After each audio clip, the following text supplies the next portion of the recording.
Hey everybody, happy Monday! And since it is Monday, you know I will be putting out the new issue of MMT Trader Report. If you'd like to get that issue, please go to my website pitbulleconomics.com and sign up for a 30-day free trial of MMT Trader. In the meantime, you could check out all the back issues. So, a lot to talk about. Of course, the Trump Putin meeting is happening. I don't know if it's over yet, but last I checked, it was still ongoing, already going over 2 hours when it was originally scheduled for 90 minutes.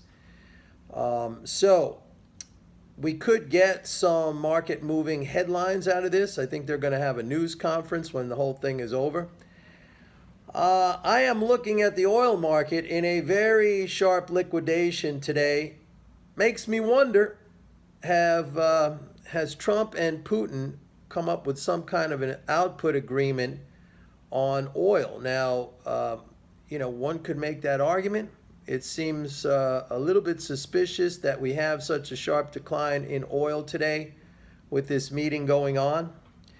I am not a geopolitical analyst, but I will put that hat on for a second. I am a little bit skeptical that Putin would agree to a production increase because that would hurt its ally, Iran.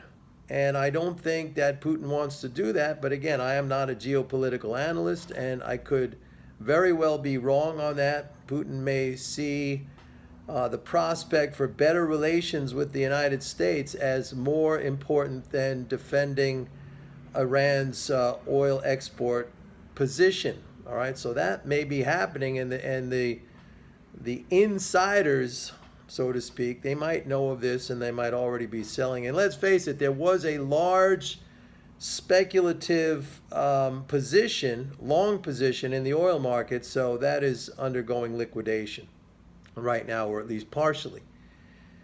Now, the big story, and a story to which I am not an adherent, the big story is that the sell-off in commodity markets, that is as a result of the threat of tariffs or the trade war. I am of a believer that this is all a false move. This is a head fake.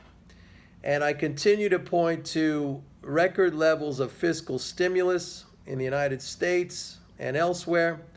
I continue to point to central bank monetary policy, which includes rate hikes, which of course that's stimulative because that is a net addition to income. All right, when the central banks raise interest rates, governments as net payers of interest, they pay more money. That flows into the economy as national income. All right. It is also, as I've said a million times, it is price setting higher. You raise interest rates, that is reflected in the cost of all goods and services. It is a general price increase. All right. I do not see this as leading to some sort of recession. I mean, if you look at some of these markets, it's almost as if they are forecasting recession. I mean, we have, which I just mentioned, was record fiscal stimulus and an acceleration in the growth in bank credit. By the way, you can look at bank earnings that have been coming out recently. All are beating expectations. We just got Bank of America today. All right, so these trends would belie the outlook for a recession. Now, I guess you could argue that second quarter earnings, though that's past, that's looking at a completed quarter, and that commodity markets are looking forward, feeling some at least initial decline in demand. I mean, I do see a little bit of that reflected in the gasoline demand figures, but they've been bouncing around, positive, negative, year over year. It hasn't been any sort of a collapse whatsoever. It's been very steady. And I also see it in refiner demand for crude, etc. So I take the commodity market sell-off basically with a grain of salt. If you look at the market composition of what is going on there, It is all speculators short these markets. Speculators are net short everything. They're net short soybeans, they're net short corn, they're short cotton, they're short all of these commodities. All right, large speculators are short gold, small speculators are not, but they do not have a large long position. It's a very modest long position. And on the flip side of that, you got producers in these commodities. They've been net buyers for a long time. So some of them are outright long, and some of them, the rest of them, as net buyers, they've just been reducing their short hedges.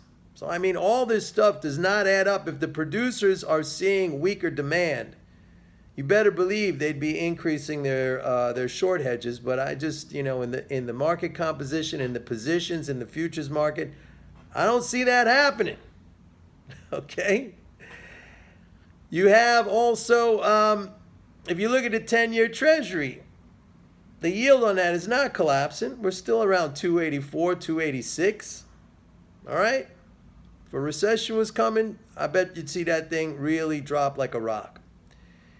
So there's evidence out there. Some might look at some things and say that's evidence. Some might see commodity markets going down and say that is evidence. I choose to look at other pieces of evidence, namely, as I mentioned, fiscal stimulus, bank credit, acceleration, the growth there, earnings, corporate earnings, positions of producers in these commodity markets. I don't see it. All right? Bond yields, I don't see it. They're not collapsing. So I have to stick with my instruments, those being policy.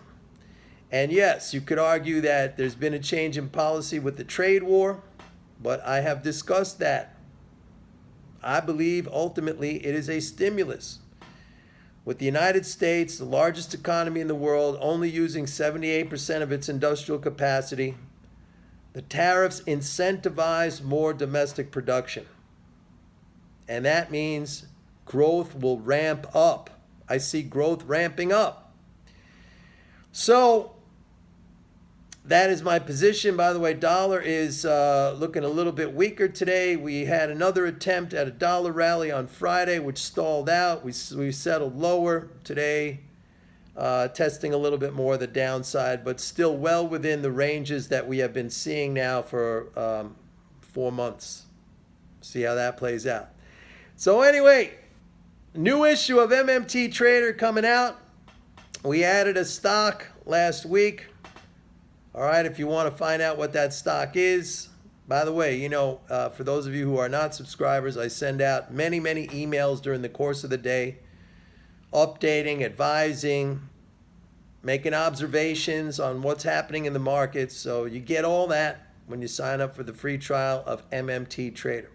Remember, I am the only person who has an applied approach to MMT. I take the MMT theories and concepts and I apply that to trading and investing. And not just that, folks, not just that. As you know, if you've been following my videos here, my main thing is mental game. Mental game. And speaking of mental game, if you watched the World Cup yesterday, France beat Croatia. And after the game, after the match, the French soccer coach said, hey, we didn't play a good game, but it was our mental strength, our mental toughness that pulled us through. There you go, mental game. I talk about it all the time. Particularly important in athletics and in trading, of course. See you later, everybody. Bye-bye.